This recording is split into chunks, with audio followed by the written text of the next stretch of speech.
श्री स्वामी समर्थ. सर्वप्रथम तुम्हा सर्वांना वसुबारसेच्या खूप खूप शुभेच्छा. आता उद्यापासून दिवाळीला सुरुवात होईल आणि दिवाळीचा पहिला दिवस म्हणजे वसुबारस आणि उद्या आपल्याला वसुबारसेची पूजा करायची आहे. त्यासोबतच गाईला एक वस्तू ही खायला घालायची आहे. आपल्याला माहीत आहे की वसुबारस जी असते तर या दिवशी आपण गाईची तिच्या वासरासह पूजा करत असतो. तर ही पूजा कशी करायची याचा एक व्हिडिओ आपल्या चॅनलवरती आहे, तो तुम्ही पाहू शकता. त्याप्रमाणेच आपल्याला या दिवशी संध्याकाळी किंवा दिवसभरात तुम्हाला जेव्हा जमेल तेव्हा गाईला एक पदार्थ हा खायला द्यायचा आहे. वसुबारसेच्या दिवशी या पदार्थाला खूप महत्त्व आहे आणि आपल्याला माहीत आहे की आपल्या हिंदू धर्मामध्ये गाईला खूप महत्त्वाचे स्थान दिले गेलेले आहे. गाय जी आहे तर हिला गोमाता आपण म्हणतो, तिला आईची उपमा दिली आहे. तसेच गायीमध्ये 33 कोटी देवांचे वास्तव्य असते, त्यामुळे आपण हा नैवेद्य गायीला दिला तर आपण हा नैवेद्य 33 कोटी देवांना दिल्यासारखे आहेत आणि 33 कोटी देवांचे आशीर्वाद तर हे सुद्धा आपल्याला मिळणार आहेत. तर आपल्याला काय गायीला खायला घालायचं आहे, तर वसुबारसेच्या दिवशी सगळ्यात जास्त महत्त्व आहे ते म्हणजे उडदाच्या वड्यांना. या दिवशी आपण गाईला उडदाचे वडे हे खायला द्यायचे आहेत. आता हे कसे द्यायचे आणि त्यासोबतच अजून कोणते पदार्थ आहेत जे तुम्ही गाईला खाऊ घालू शकता. आता उद्या वसुबारस आहे आणि त्यात रमा एकादशी सुद्धा आहे आणि हा योग एकत्र आहे, त्यामुळे तुम्हाला हे उद्या आवर्जून वेळात वेळ काढून करायचंच आहे. सर्वप्रथम तुम्हाला तुमच्या घरी गाय असेल तर तिला खाऊ घाला, शेजारी असेल, आजूबाजूला असेल किंवा गोशाळेत जाऊन तुम्ही हे करू शकता. गाईला सर्वप्रथम आपल्याला हळदी कुंकू लावायचं आहे. हळदी कुंकू लावण्या अगोदर तिच्या पायावरती आपल्याला पाणी ओतायचं आहे. पायावरती हळदी कुंकू व्हायचं आहे, कपाळावरती हळदी कुंकू लावायचं आहे आणि यानंतर आपल्याला गाईला उडदाचे वडे खायला द्यायचे आहेत. त्यासोबतच आपल्याला एक चपाती, त्या चपातीवरती एक गुळाचा खडा ठेवायचा आहे. चपातीला शक्य असेल तर तूप लावा किंवा तेलही लावलं तरी चालेल आणि त्यावरती आपल्याला थोडीशी हरभऱ्याची भिजवलेली डाळ म्हणजे एक चमचाभर डाळ घ्या किंवा अगदी 4 ते 5 हरभऱ्याच्या डाळीचे दाणे घेतले आणि ते तुम्ही 1 किंवा 2 तास भिजवले तर ते हरभऱ्याच्या डाळीचे दाणे ह्या चपातीवरती ठेवायचे आहेत. म्हणजे चपाती, बारीक गुळाचा खडा आणि भिजवलेली हरभऱ्याची डाळ, तर असा एक नैवेद्य आणि त्यासोबतच उडदाचे वडे, तर ही गोष्ट आपल्याला गाईला खायला द्यायची आहे. यामुळे आपल्याला गोमातेचे आशीर्वाद मिळतील, आपल्या इच्छा पूर्ण होण्याला सुद्धा मदत होते आणि हा नैवेद्य दिल्यानंतर आपल्याला गाईला आपली जी इच्छा आहे तर ती सांगायची आहे. त्यासोबतच गाईला नमस्कार करायचा आहे. तुम्ही धूपदीपाने सुद्धा ओवाळू शकता. आता तुम्ही जर तुमच्या घरी गाय असेल तर मग तिची विधिवत पूजा करून हा नैवेद्य दिला तरीसुद्धा चालेल.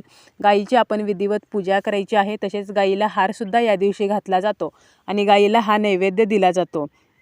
त्यासोबतच तुम्ही इतर मिठाई किंवा हिरवा चारा जरी गाईला खायला दिला तरीसुद्धा चालेल, परंतु या दिवशी सगळ्यात जास्त महत्त्व आहे ते म्हणजे उडदाच्या वड्यांना आणि त्यासोबतच तुम्ही हिरवा चारा जर गाईला खायला घातला तर त्याचेसुद्धा आपल्याला चांगले असे शुभ फळ मिळत असते. त्याबरोबरच अजून एक गोष्ट करायची आहे ते म्हणजे आपल्याला गाईच्या कानामध्ये एक शब्द बोलायचा आहे. तर तो कसा बोलायचा तर हे मी सांगणार आहे. तुम्हाला काय करायचं आहे, तुमच्या उजव्या हातावरती एक गुळाचा खडा घ्यायचा आहे आणि हा गुळ जो आहे तर तो गाईच्या समोर आपल्याला धरायचा आहे. गाईला चाटायला लावायचा आहे, म्हणजे गाईची जीभ जी आहे तर ती आपल्या हातावरून फिरली पाहिजे. जेव्हा गाईची जीभ ही आपल्या हातावरून फिरते तेव्हा आपल्या हातावरील ज्या रेषा आहेत तर त्या रेषा सक्रिय होतात आणि आपले नशीब चमकते, आपले दुर्भाग्य पुसले जाते आणि आपलं जे नशीब आहे तर ते चमकायला मदत होते, आपले भाग्य उजळते आणि त्यामुळे तुम्हाला तुमच्या उजव्या हातावरती गुळाचा खडा घेऊन तो गाईला आपल्याला चाटायला लावायचा आहे. आणि ही गोष्ट झाल्यानंतर तुमची जी पण इच्छा आहे, तुमचं एखादं काम पूर्ण होत नसेल किंवा घरामध्ये तुमची आर्थिक सुबत्ता नसेल, तुमचं कर्ज फिटत नसेल किंवा तुम्हाला आरोग्याच्या काही समस्या असतील, घरामध्ये पैसा येत नाही, आलेला पैसा टिकत नाही किंवा मुले किरकिर करतात, तर तुमची कोणती जी इच्छा आहे तर ती इच्छा तुम्ही गाईच्या कानामध्ये बोलायची आहे. तर अशी इच्छा जर आपण गाईच्या कानामध्ये बोललो तर नक्कीच गोमाता आपली ती इच्छा ही पूर्ण करत असते. तसेच गाईच्या पाठीवरती जो उंचवटा असतो तर या उंचवट्यावरून आपल्याला जेवढं शक्य होईल तेवढा हात फिरवायचा आहे, कारण जो कोणी व्यक्ती गाईच्या या उंचवट्याला स्पर्श करत असतो तर त्याचे जे घर आहे ते नेहमी पैशाने, धनधान्याने भरत असते. जेवढं तुम्ही जास्त त्या गाईच्या उंचवट्यावरून हात फिरवाल तर तेवढं तुमचं जे भाग्य आहे तर ते भाग्य तुम्हाला नेहमी साथ देत असतं, कारण आपण कष्ट हे नेहमीच करत असतो. प्रत्येकाला कष्ट हे करावेच लागतात, कष्टाला पर्याय नाही, परंतु आपल्या कष्टाला नशिबाची साथ मिळावी यासाठी आपण हे जे उपाय आहेत तर हे उपाय, तोडगे हे करत असतो. तर अशा प्रकारे तुम्हाला वसुबारसेच्या दिवशी गाईला नैवेद्य द्यायचा आहे. त्याबरोबरच गाईच्या कानामध्ये एक शब्द आहे, तर तो कसा बोलायचा म्हणजे तुमची इच्छा कशी बोलायची हेही मी सांगितलेलं आहे. आणि त्याप्रमाणेच गाईच्या कोणत्या अंगाला आपल्याला स्पर्श करायचा आहे की ज्यामुळे आपल्या घरातील बरेचसे प्रॉब्लेम हे कमी व्हायला मदत होते. तर हे सुद्धा मी तुम्हाला या व्हिडिओमध्ये सांगितलं आहे. त्याप्रमाणेच आपण अजून कोणत्या गोष्टी करू शकतो, तर उद्या आपल्याला गाईची तिच्या वासरासह पूजा करायची आहे. आता जर गाई नसेल तर मग काय करायचं, तर तुमच्याकडे कामधेनूची जी मूर्ती असेल, देवघरामध्ये तुमच्या गाय वासराची मूर्ती असेल तर या मूर्तीची पूजा करायची आहे आणि तिच्यासमोर तुम्हाला हा नैवेद्य ठेवायचा आहे. त्या मूर्तीच्या कानामध्ये तुमची इच्छा बोलायची आहे आणि त्याप्रमाणेच त्या मूर्तीचा जो उंचवटा असतो तर त्यावरून तुम्ही हात फिरवू शकता.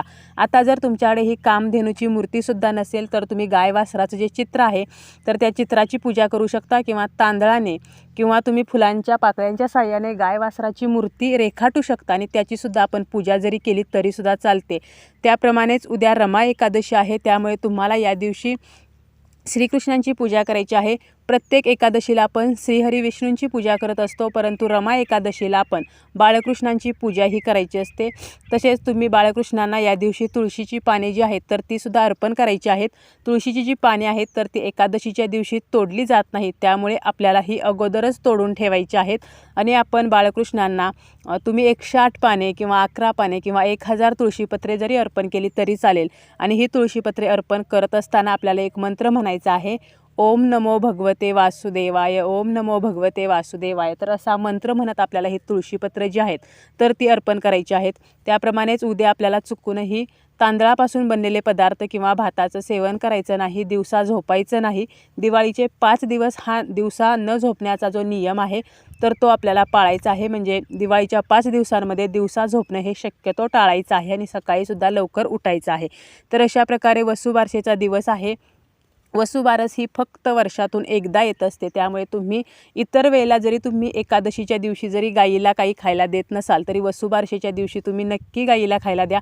कारण गाई ही 33 कोटी देवांचं वास्तव्य असणारी म्हणजे गाई असते, त्यामुळे आपल्याला गाईला हा नैवेद्य द्यायचा आहे, जेणेकरून आपण 33 कोटी देवांची पूजा केल्यासारखं आणि 33 कोटी देवांना हा नैवेद्य अर्पण केल्यासारखं आहे आणि आपल्याला 33 कोटी देवांचे आशीर्वाद हे मिळणार आहेत.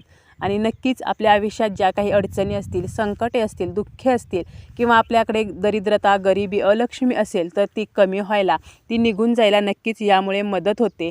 आपण जोपर्यंत एखादी गोष्ट करून बघत नाही तर तोपर्यंत आपल्याला त्याचा प्रभाव हा कळत नाही किंवा तो आपल्या लक्षात येत नाही. त्यामुळे नक्कीच तुम्ही उद्या अशा प्रकारचा नैवेद्य हा गाईला खायला द्यायचा आहे. वसुबारसेची जी पूजा केली जाते तर ती पूजा आपण संध्याकाळी करत असतो आणि 6 वाजल्यापासून 8 वाजेपर्यंत या वसुबारसेच्या पूजेचा शुभमुहूर्त असणार आहे. तर या वेळेत तुम्ही गाईची पूजा ही करायची आहे.